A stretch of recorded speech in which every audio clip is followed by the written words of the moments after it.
The new episode of my channel. আজকে যে ছবিটা নিয়ে কথা বলবো সেটা হচ্ছে ব্রহ্মা অর্জুন। অলরেডি তোমরা আগের দুটো ইন্টারভিউ দেখেছো, যেটাতে অনিন্দ্য দাও রয়েছিলেন, প্রিয়াঙ্কা দিও ছিলেন, প্রিয়াঙ্কা দা আজকে রোহান দি আছে, রোহান দা রয়েছেন। তো রোহান দার সাথে এই আড্ডাটা মানে অনেকদিন পেন্ডিং ছিল। তো রোহান দা কেমন আছো? আমি খুব ভালো আছি ভাই। আমি ভালো আছি। তোমার ছবি রিলিজ করছে, তুমি আমাকে প্রথমে বলো যে তোমার কেমন লাগছে, কালকে রিলিজ আছে তোমার। আমার খুব ভালো লাগছে, একটা আমার মনে হয় ছবিটা ভালো হয়েছে, আমি এখনো দেখিনি। কাল প্রিমিয়ারে দেখবো। কালও হয়তো প্রিমিয়ারে খুব একটা আমরা ছবি দেখতে পারি না, কারণ এত লোক আসে, সবাইকে রিসিভ করতে হয়, সবার সাথে কথা বলতে হয়। তো পরে নিশ্চয়ই দেখবো ছবিটা। কালও ভালো করে দেখতে পারবো না, আমি জানি আমরা অভিনেতারা প্রিমিয়ারে ছবি দেখতে পারি না খুব একটা ঠিক মতো, কিন্তু আমার বিশ্বাস আছে কোথাও একটা যে ছবিটা ভালো হয়েছে। আচ্ছা, তুমি আমাকে প্রথমে বলো যে তোমার এটা ফার্স্ট কমার্শিয়াল কাজ, কারণ তুমি আগে কমার্শিয়াল কাজ বলতে গেলে খুব একটা করোনি। তোমার তুমি আশেপাশে থাকলে যে সিরিয়ালটা ছিল সেখানে যে ক্যারেক্টারটা একটু হার্ড ক্যারেক্টার ছিল, সেখানে দু একটা অ্যাকশন তুমি করেছিলে। এটা একদম হার্ডকোর কমার্শিয়াল কাজ। তো এবার এই কাজটা করার কথা যখন তোমাকে প্রথমে শোনায়, তখন তুমি কি ভেবেছিলে? যে কাজে পয়সা লাগে সেটাই কমার্শিয়াল কাজ, ঠিক আছে।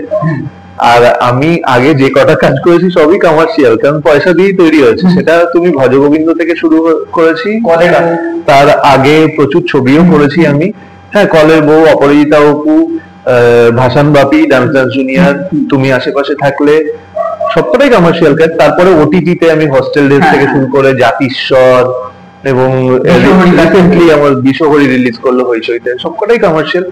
এই ছবিটা হ্যাঁ বলতে পারো এটা মাস মাসালা মুভি একটা, যেখানে অ্যাকশন আছে, যেখানে রোম্যান্স আছে, ভালো ভালো গান আছে এবং বড় স্কেলে শুট করা হয়েছে। এরকম ধরনের কমার্শিয়াল ছবি আমি প্রথমবার করছি। আমার অনেক দিনের ইচ্ছে ছিল আমি এরকম একটা কমার্শিয়াল ছবিতে অভিনয় করব। তো সেটা কিছুটা আমার আশাটা পূর্ণ হয়েছে এই ব্রহ্মার্জুনের দ্বারা। এবং ব্রহ্মা অর্জুনের ট্রেলার যেটা ট্রিমেন্ডাস রেসপন্স পেয়েছে, এবং তারপর দেখতে পাচ্ছি প্রত্যেকটা গান দর্শকদের খুব ভালো লাগছে। তো ব্রহ্মা অর্জুনের ট্রেলার তুমি দেখে তোমার কি মনে হচ্ছে, মানে তুমি কি পেরেছো কাজটা, তোমার নিজের কাছে কি মনে হচ্ছে? আমি যখন শুটিং করি তার আগে আমার মনে হয় যে আমি পারবো কি পারবো না। আমি যদি শুটিং করে ফেলি তখন আর অত কিছু ভেবে লাভ নেই। আমি শুটিং এর সময় যতটা পুরো নিজের 100% দেওয়ার চেষ্টা করি। আর আমার যদি শুটিং এর সময় মনে হয় যে আমি ঠিক মতো পারিনি, তখন আবার আমি ডিরেক্টরকে রিকোয়েস্ট করি, যদি তার সুযোগ থাকে আর মত থাকে তাহলে আমি আবার শটটা দিই। তো এখন আর ওগুলো ভেবে লাভ নেই। তবে আমার ট্রেলার দেখে ভালো লেগেছে, আমি খুশি যে এইভাবে আমাকে দেখানো হয়েছে, তো আমি হ্যাপি। আচ্ছা, আর এরকম ধরনের ছবি আমাদের এখন বাংলায় ভীষণ কম হচ্ছে, যেটা এর আগে অনেকদিন পর খাদান হয়েছিল, খাদানের পরে এই ছবিটা। তো এবার তুমি আমাকে একটা বলো যে তুমি তো এতদিন ইন্ডাস্ট্রিতে আছো, কমার্শিয়াল কাজ এত কম হচ্ছে, মানে ড্রামা কাজের উপর বেশি ফোকাস করা হচ্ছে, সেটা কি শুধুমাত্র টাকা ইনকামের জন্য, নাকি কমার্শিয়াল কাজ করলে একটা রিস্ক থাকে সেটার জন্য? রিস্ক তো থাকে না আমার মনে হয়। কমার্শিয়াল কাজ দেখো, আমরা কমার্শিয়াল ছবি দেখে বড় হয়েছি। ইভেন দেবদা, জিদ্দা, যাদেরকে দেখে আমরা ইন্ডাস্ট্রিতে এসেছি, বুম্বা দা, তার আগে মিঠুন দা, তো তারা তো কমার্শিয়াল হিরো। তো রাজ চক্রবর্তীর সিনেমা দেখেছি আমরা, যখন সবে সবে ঢুকছি তখন রাজ চক্রবর্তীর সিনেমা দেখছি, এখনো দেখছি। কমার্শিয়াল ডিরেক্টর রবি কিনাগি থেকে শুরু করে স্বপন সাহা, তার আগে হরনাথ চক্রবর্তী, সবাই কমার্শিয়াল ডিরেক্টর। তো কমার্শিয়াল ছবি আমরা প্রচুর দেখেছি। রিস্কটা নেই, কমার্শিয়াল ছবি ভালোভাবে যদি বানানো যায়। হ্যাঁ, কমার্শিয়াল ছবিতে খরচাটা বেশি, কমার্শিয়াল ছবির খরচা বেশি, হয়তো সেই জন্য কমার্শিয়াল ছবি একটা তো বেগ আসে আমাদের। একটা সময় আমরা শুধু কমার্শিয়াল ছবি দেখেছি, তারপর হয়তো কারণ মনে হয়েছে যে একটু অন্য ধারার ছবি করা উচিত, তো অন্য ধারার ছবিও হয়েছে, আবার ট্রাই করছে আস্তে আস্তে, হয়তো আরো কমার্শিয়াল ছবি হবে। আমরা খাদানকে খুব সাকসেস পেতে দেখেছি, আর আমরা ভীষণ হোপফুল যে ব্রহ্মার্জুনও সাকসেস পাবে। আর ব্রহ্মা অর্জুন নিয়ে তোমাকে একটা কোশ্চেন আমি করবো, যেটা অনিন্দ্যর মতো মত রেখেছিলেন, তুমি তোমার মতো মত রাখো। যে ব্রহ্মা অর্জুন ছবিটা অ্যাডাল্ট সার্টিফিকেট পেয়েছে, এবং এখনকার দিনে আমরা দেখি যে অ্যাডাল্ট ছবি মানেই লোকের একটা নাক শিক্ষানো থাকে, যে সেখানে হয়তো অনেক বেশি ভাইরাস থাকে, কিন্তু হিন্দি ছবিতে খুব ভালোভাবে রেসপন্স হয়।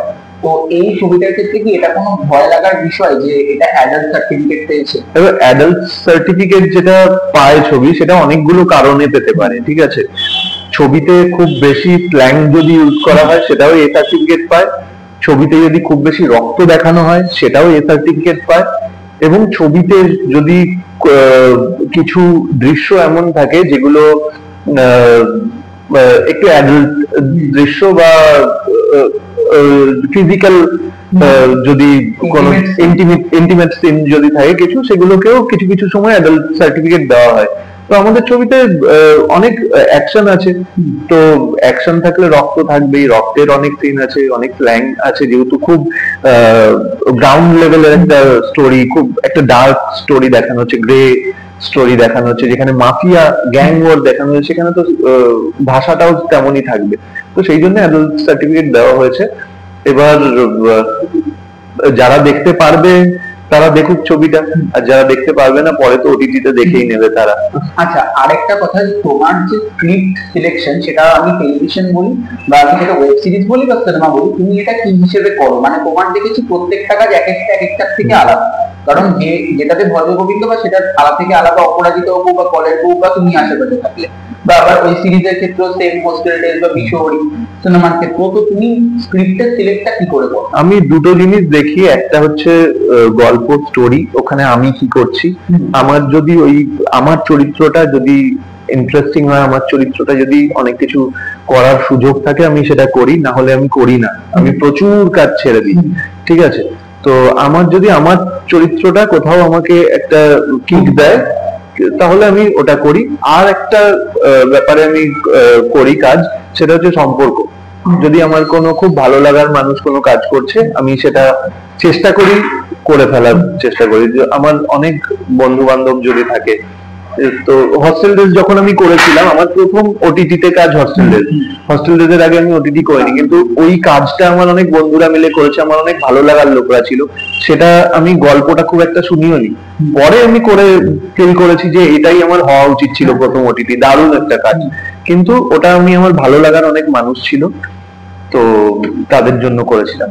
আচ্ছা, আর আমি যদি ব্রহ্মাণ্ড থেকে যদি একটু বেরিয়ে এসে একটা তোমাকে অন্য বিষয়ে প্রশ্ন করি, যে সিরিয়ালের ক্ষেত্রে তুমি যেহেতু অনেকদিন কাজ করছো এবং এখনো পরে তুমি করবে, তো সিরিয়ালের ক্ষেত্রে আমরা দেখতে পেয়েছি একটা জিনিস, যে সিরিয়ালের আগে যে মানটা ছিল সেটা এখন অনেকটা নেমে গেছে। যেটা তুমি আগে যখন ভজগোবিন্দ বা অপরাজিত অপু তখন একটা অনেক বেশি ছিল, বা তুমি আশেপাশে থাকলেও আমরা দেখেছি যে যখন 8টা স্লটে যখন ভালো টিআরপি জেনারেট করতো, তখনও সেটাকে বিকেলের স্লটে পাঠিয়ে দেওয়া হলো।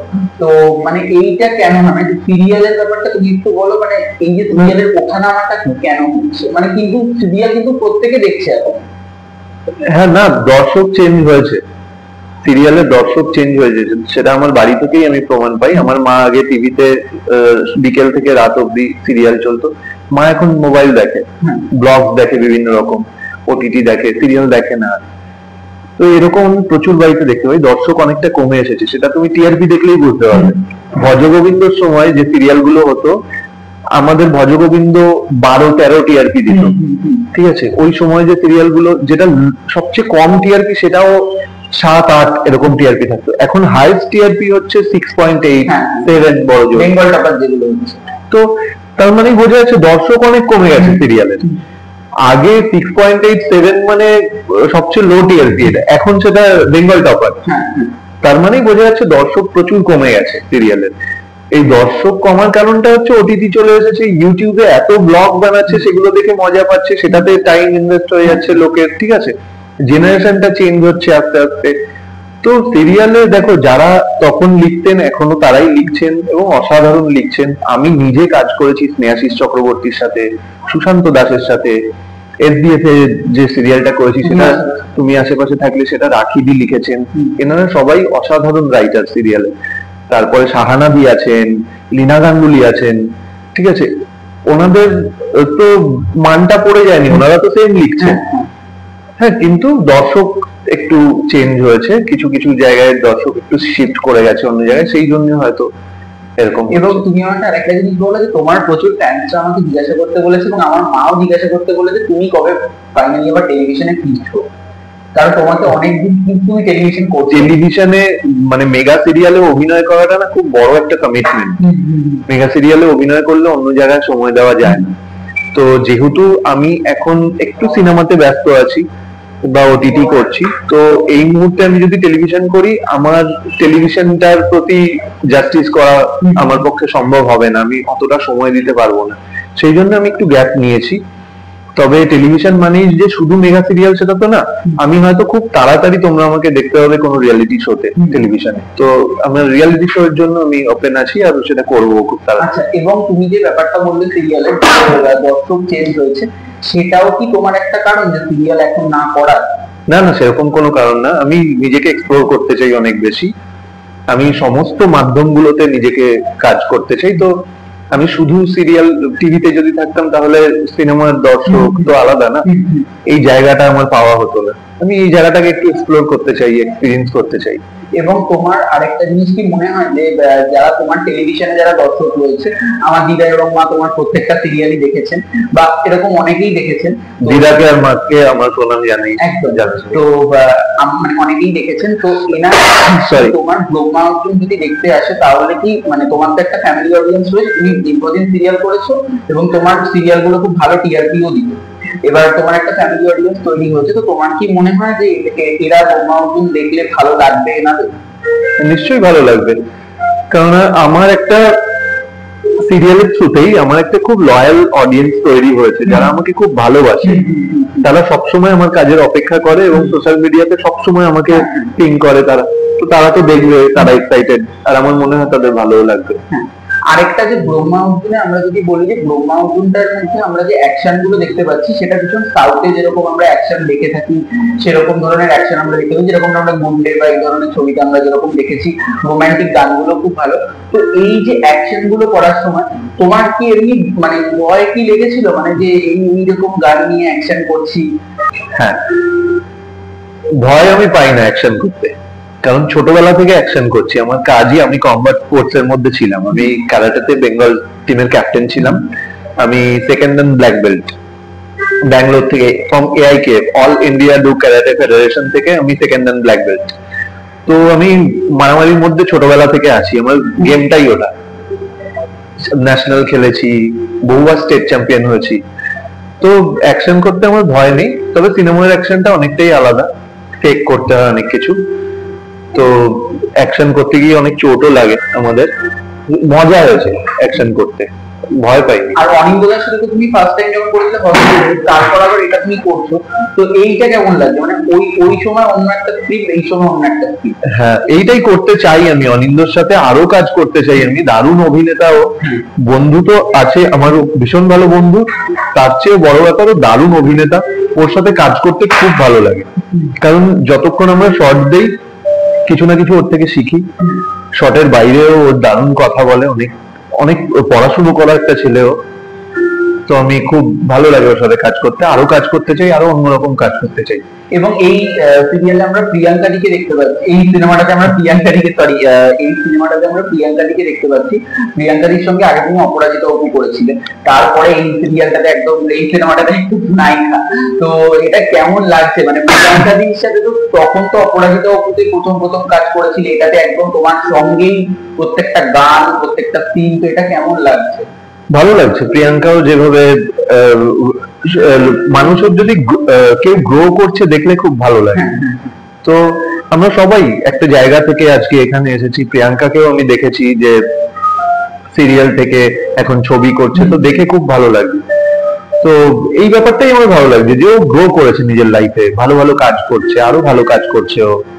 আচ্ছা, ব্রহ্মা অর্জুনের পরে তোমার প্ল্যান কি, মানে তুমি কি সমস্ত রকমেরই ছবি করতে চাও, মানে শুধুমাত্র অ্যাকশন ছবির মধ্যে সীমাবদ্ধ না থেকে সমস্তটা, যেরকম? আমি একদম সমস্ত রকম ছবি করতে চাই, প্রচুর ছবি করতে চাই, অনেক ডিরেক্টর আমার প্রচুর মানে ফেভারিট ডিরেক্টরস আছে আমাদের বাংলায়, যাদের সাথে আমি কাজ করতে চাই, তো দেখা যাক।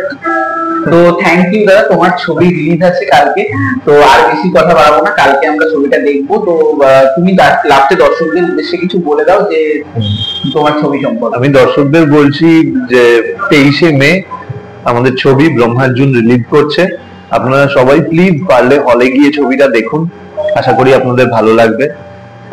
আর সবাই বলে যে খুব খাটাখাটনি করে তৈরি করেছি, একটা ছবি তৈরি করতে খাটাখাটনি তো লাগেই, সেটা নতুন করে বলার কিছু নেই, কিন্তু আমরা যে ছবিটা করেছি অনেক মজা করে, আনন্দ করে এবং মন দিয়ে কাজ করে করেছি। তো আপনারা প্লিজ হলে গিয়ে যদি দেখেন, আমাদের কাজটা সাকসেসফুল হবে।